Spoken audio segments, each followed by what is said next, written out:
হ্যাঁ আছে আছে, আর হচ্ছে তো ভাই সব পেঁপে গাছগুলো জ্বলে গেছে।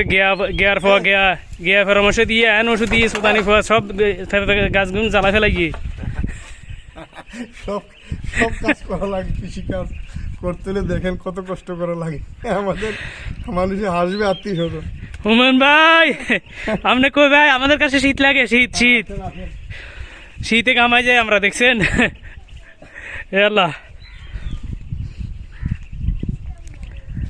আজকে বাস গাড়াবো ইনশাল্লাহ। আর নতুন পেঁপে চারাগুলো উঠতেছে, জানি না এদের কিসমতে কি আছে। এখানে যে মাটিটা খুব খারাপ, মাটিটা উর্বর নয়, তো এগুলো চারা উঠলেও ওই অনেক সময় হয়ে গেছে কিন্তু এ হয় নাই, গাছের কোনো গ্রোথ নাই। সেম চারা এই দেখেন, এই চারাগুলো এই চারাগুলো এই সাইজ হয়েছে, দেখেন এই সাইজ হয়েছে নি।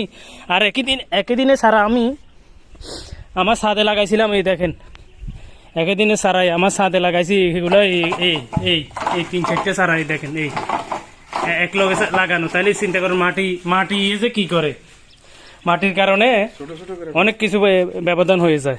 ঠিক আছে ভাই।